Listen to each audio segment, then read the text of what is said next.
Hello, everyone. Welcome back.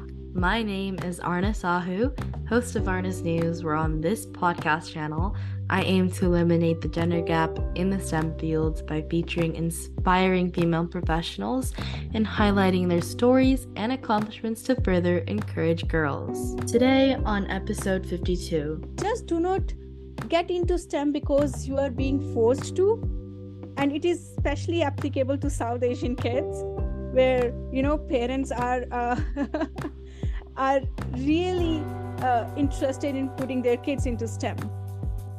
A person has to realize his own strengths and weaknesses and get into a career according to their passion. If you're waking up in a morning and you are not energetic about doing something exciting, you're into a wrong profession. So I would highly recommend that you realize your strength and potential at the right time. Today on episode 52, I'm pleased to answer guest Lochan Alagh. Lochan is an executive director at FalconX, a tech accelerator for B2B startups based out of Silicon Valley.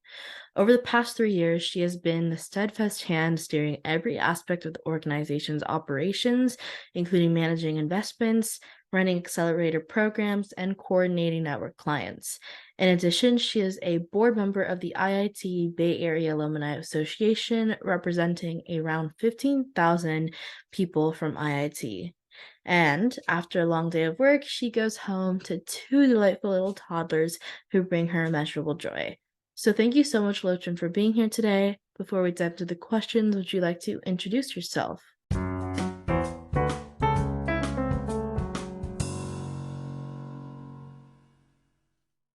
Thank you, Anna. Thank you for hosting this interesting podcast. This is an amazing initiative, and I'm sure it would be inspiring a lot of girls in STEM. I'm Lochan Alagh, and I am the executive director of FalconX, which is an accelerator for B2B startups.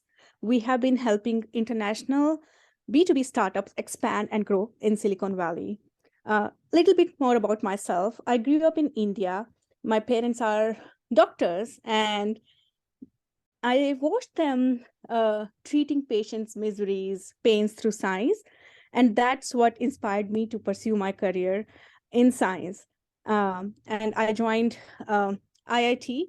When I was pursuing my master's from IIT Roorkee, male is to female ratio was 10:1, and I observed a huge gender gap there. I am more of an executor and less of a complainer. So I tried to resolve some of the issues where women were not included in the clubs, women were not allowed to, participate in some of the activities because it was considered more of a, boys activity, boys club. So I, at IIT Roorkee, ran elections and I joined Senate.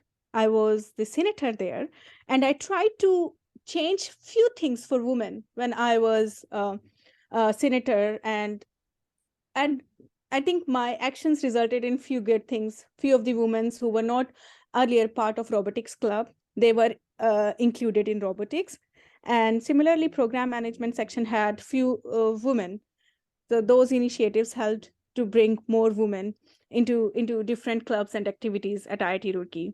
After that, I pursued, I was actually appointed as a research officer at Ministry of Environment and Forests. And I was given an interesting task. I was hired as a scientist for the conservation of River Ganga, which is a lifeline for millions. And there I was primarily working on industrial pollution abatement. A lot of effluent is being dumped into River Ganga. And since the water from Ganga is also serving a lot of domestic households, it was not effectively treated by many industries. And my work involved ensuring that the effluent that is being released into this river was effectively treated through some of the processes that involved my technical background in biotechnology and environmental technology. After that, I moved to the United States. And when I moved here, California was hit by major drought and they needed water conservation experts. luckily I had that background. So I was involved in Governor Brown's initiative in water conservation through a nonprofit called Sustainable Silicon Valley, where I helped with my team create guidelines for landscape water practices. We started uh, uh, uh, creating curriculum for school kids on how to conserve water. And after that, I joined a sustainability startup. I was the founding member of that startup. Worked there for a few years, and then I shifted gears a little bit, moved into pure tech world. I joined a startup called Cloud Harmonics that was a distributor for cybersecurity products. I was managing business strategy and operations there. The startup was quickly acquired because it was very fast growing. And after that, I joined FalconX as executive director, where I have been interacting with a lot of startups on my day-to-day basis. And we have been kind of helping international startups expand into the Silicon Valley. And we have been investing in startups as well. Yeah, that's super cool. Yeah, I mean, I really love your background, how although, you felt that really big gender gap in STEM, you were able to push through and kind of encourage other people to get into those fields.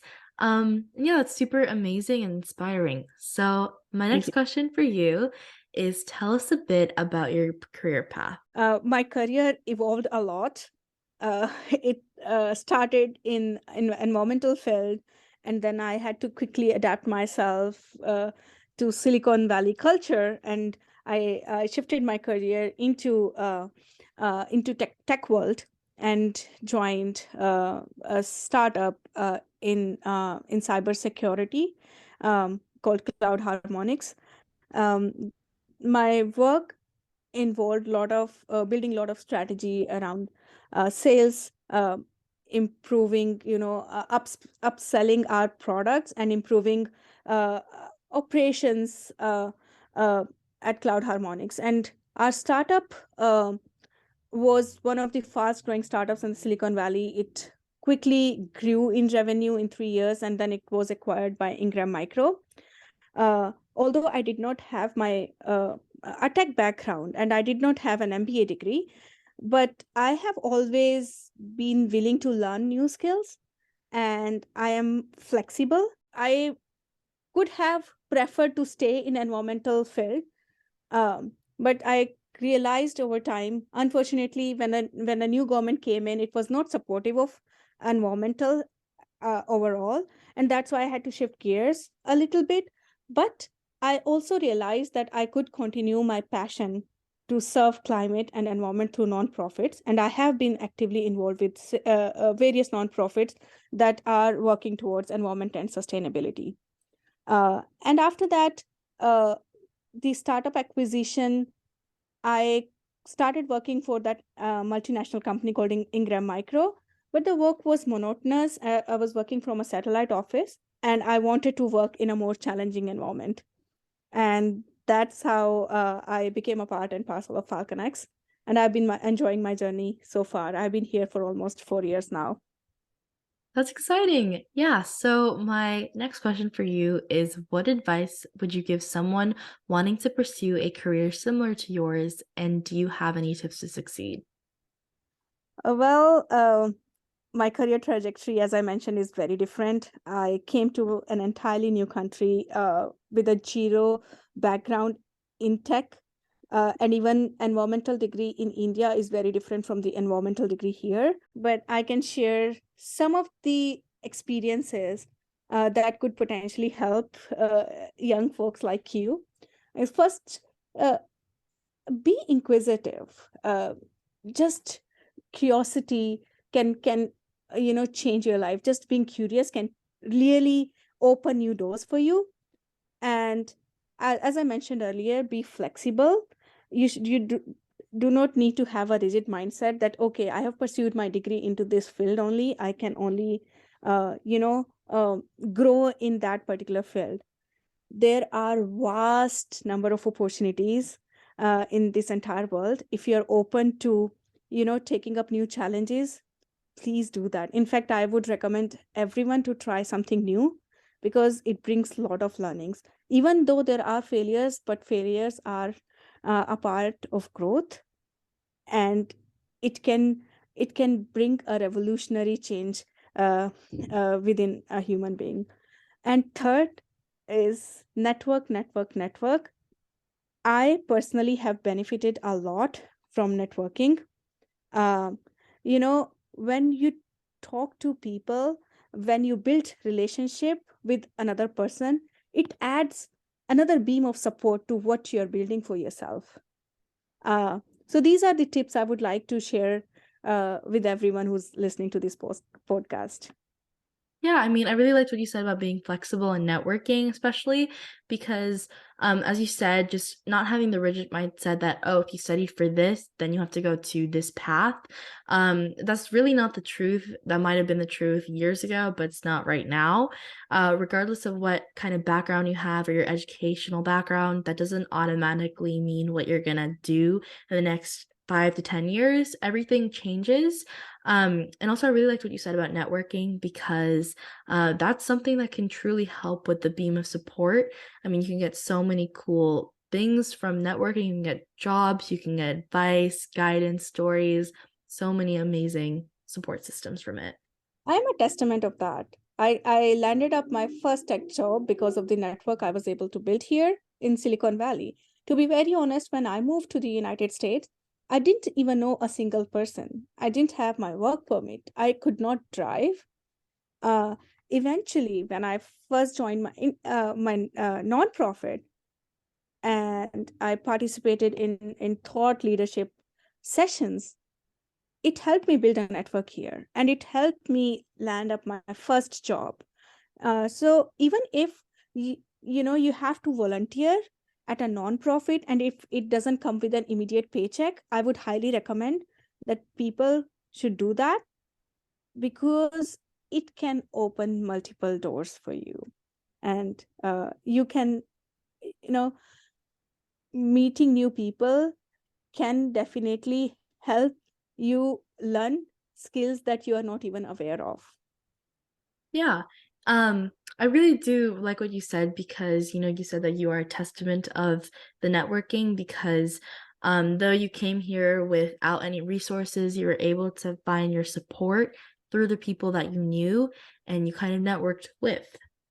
Absolutely.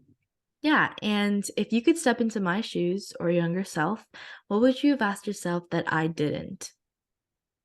Well, to be very honest, Arna, when I was at your age, I could not even think of starting a podcast.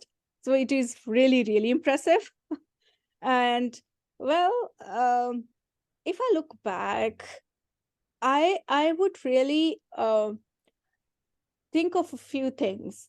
One is, really understand your strength, understand your passion, find what you enjoy doing the most, and work to develop your strengths in that area. Uh, you know, Even if you do not want to pursue a career in STEM because you are good at other profession, do that. Just do not get into STEM because you are being forced to. And it is especially applicable to South Asian kids, where parents are are really interested in putting their kids into STEM. A person has to realize his own strengths and weaknesses and get into a career according to their passion. If you're waking up in a morning and you are not energetic about doing something exciting, you're into a wrong profession. So I would highly recommend that you realize your strength and potential at the right time. And second, do not get influenced by your friends or peers. Every individual is unique. Everyone has a unique perspective. And just taking one subject because your friends are taking that is never a good idea. You have your own speciality, you have your own unique skills that you can better put use to. And third is take care of your physical and mental health. Just do not do it because you need to reduce weight or you need to look beautiful. Do it because it is a part of your life. Don't do it temporarily, make it a lifestyle. I missed those things when I was of your age, Arna. And now I look back, I think I should have done that. I mean, yeah, I really liked what you said about finding your own passion and not being influenced by external factors. It's kind of this internalization and this introspection that you kind of have to look towards what you truly enjoy. And it's okay if you kind of are influenced by what society is, but just know what you truly like and what you stand for, because in the end, if you end up at a job or at a place that you truly don't enjoy, you're kind of just wasting your life and doing something without any purpose. And that's kind of like the worst way to go. So just Ab- keeping those in mind. Absolutely. Yes. All right. And what is a common myth about your profession that you want to debunk? Oh, I would speak of because I changed jobs, I changed careers. I would speak about STEM in general. Usually, uh, people have that misconception that STEM is usually for geniuses who have exceptional mathematical skills, financial skills, especially in my job because we are in a VC firm. It's not true. It's truly not true. You definitely require some level of aptitude in math and science, but these fields are not exclusively for geniuses. Anyone who is willing to put in the effort and has a passion for these subjects can excel in STEM fields. And people also have a misconception that it requires more of a solo work, and it is less creative. No, that's truly a myth. It it involves teamwork, collaboration, and communication to be successful in STEM as well, because it is definitely uh, interdisciplinary to solve complex problems and bring new ideas to life requires collaboration and team efforts. So these are the myths that I would like to debunk, Anna. Uh, and yeah, these creativity aspect, problem solving and building something new, it's yes, people associate it with only the jobs of geniuses or exceptional folks. It's not true. Science is there in each and every aspect of your life. If we are walking on ground, there is gravity involved. This is physics. If we are eating food, there is chemistry involved. If we are breathing, there is definitely biology or science involved.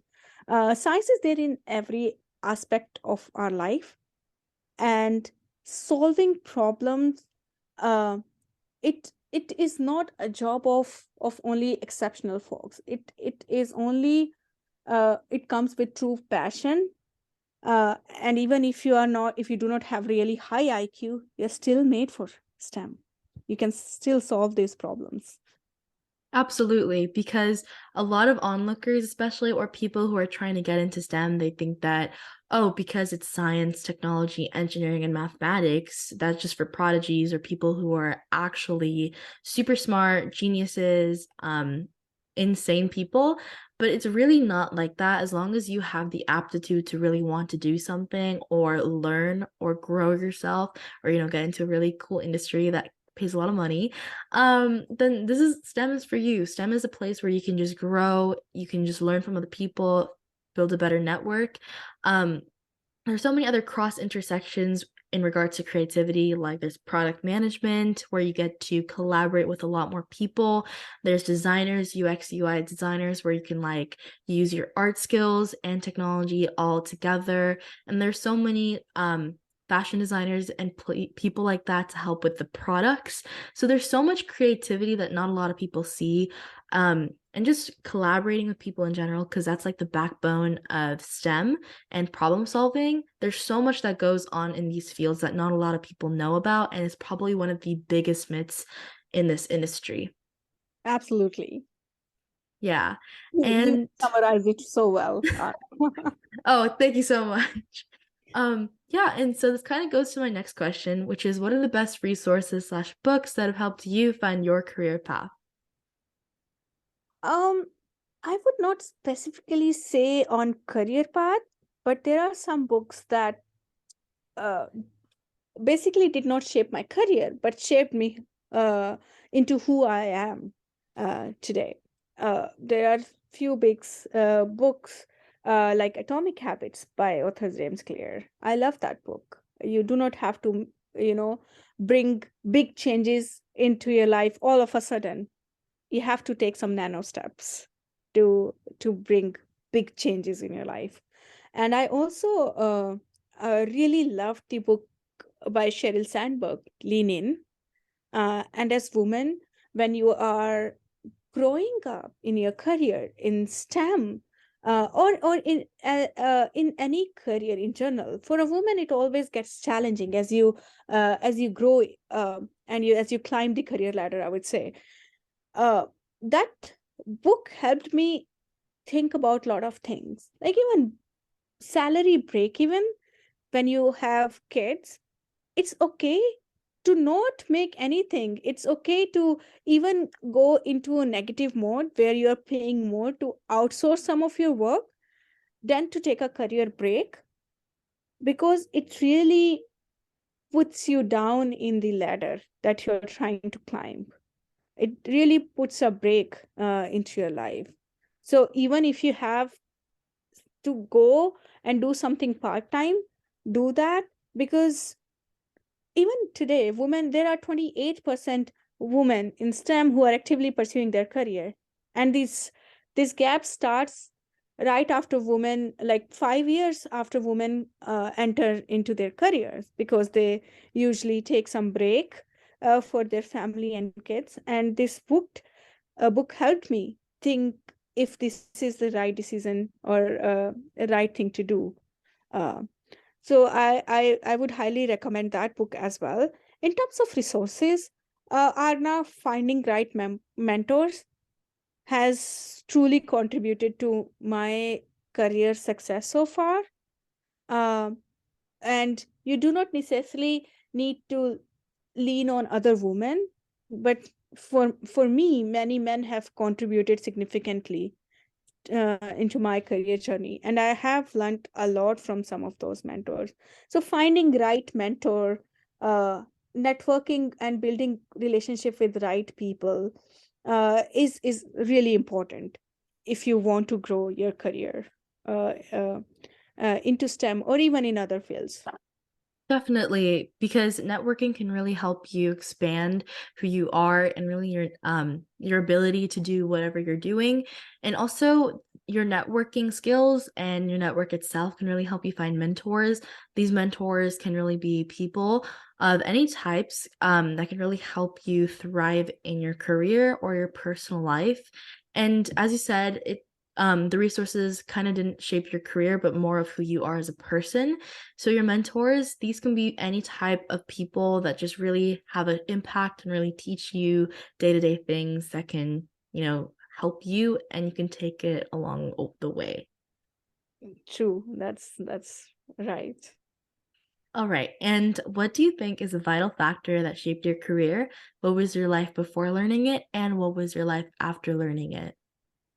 um, I wouldn't think call that as vital factor, but there are few things that I have learned over time. One is I also had that imposter syndrome where I assume that, I am not contributing enough, or I could not do this work. And helping me get rid of my imposter syndrome helped me grow a lot. And second, I didn't know that there was a term for that. That's called Cinderella syndrome, where women tend to be nice and they assume that their work would call for itself and they would get a raise because they are doing a nice work, and they are nice that they're not asking for a raise. That's not true. You need to develop good negotiation skills. And if you are contributing into something and you think that your contribution has led to some results, go and ask for a raise. No one is gonna give you something because you're not asking for it. So many women have that Cinderella syndrome, and being aware of these syndromes and overcoming these in my life have really helped me grow into my career. Yeah, because they're kind of like blockers to what you can do in order to grow. Um, these things can really help you shape not only your career, but your professional and personal life. Um, and a lot of people, they have this imposter syndrome or syndromic types of things. And just knowing that you're not alone because a lot of other people face it can really help you kind of succeed wherever you are. True. That's definitely true. All right. And because we have some additional time, my next question for you is how do you continue to learn in order to stay on top of things within your role? Well, to be very honest, after you have kids and after you have, a busy day-to-day life, it's hard to find time to, keep yourself updated. But I would highly recommend find some best resources and stick to those. Like I have a tendency of listening to a podcast channel called Tech Meme, and I do listen to Anna's news as well. uh, every day, Tech Meme Ride Home. That gives me all the information, and that is usually 20 minutes long. It covers the entire distance from my home to office. So, sticking on to some, like, as soon as I wake up, I read news, both tech news, as well as a CNN or world news. Uh, and usually I learn a lot from the startups that I meet on day-to-day basis. It has definitely given me a lot of perspective on technological trends. Uh, but every job is different.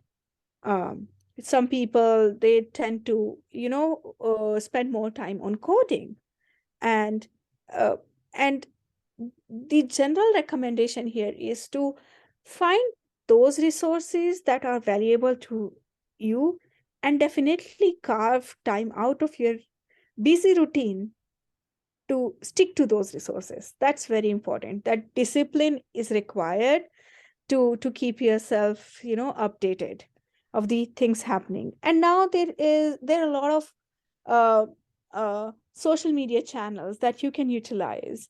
uh, it's just finding, and social media can be destructive as well. So focusing on few things and sticking on to those is what is helping me. Yeah, I liked what you said. Focusing on a few things and sticking to those really help you, take in and learn things day to day. Absolutely. Yeah. And for our last question, what is one thing you wish you had known when you began your career path? My true potential, I would say. Uh, Also my strengths, and I already covered that in the previous question. I sometimes, and I was very fortunate that I found right opportunities and I met right people in my life that helped shape my career in a better way. Uh, but if I had known my true potential back when I started my career, I would probably have taken a different route.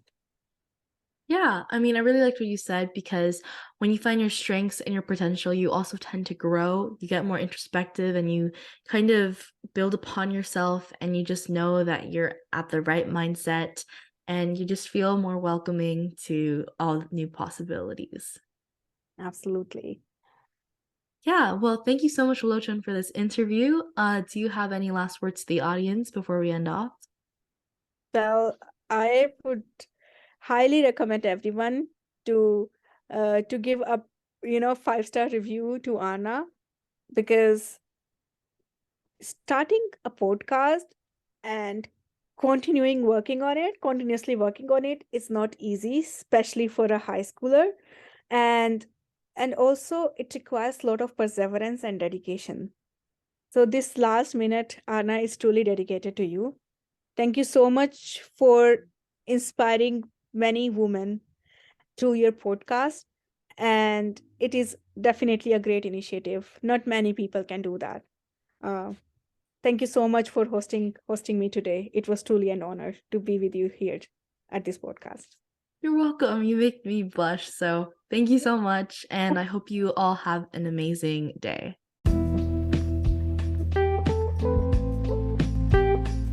And here are my 3 cents on this episode with Lochan. 1, the importance of being open to learning and acquiring new skills. Lochan Alagh emphasizes her willingness to learn new skills throughout her career, which has helped her become better equipped to handle new challenges. And this highlights the value of continuous learning and adaptability in pursuing a successful career. 2, the significance of networking. Networking plays a crucial role in career growth. She acknowledges that networking has helped her career and has helped her secure her first job and open multiple doors of opportunity.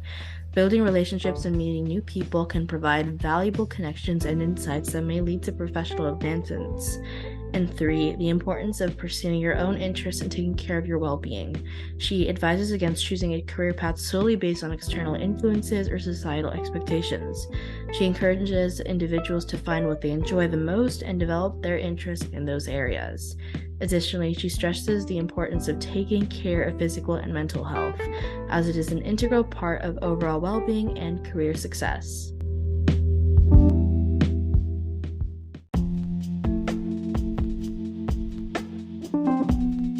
Thus, that concludes the episode for this week.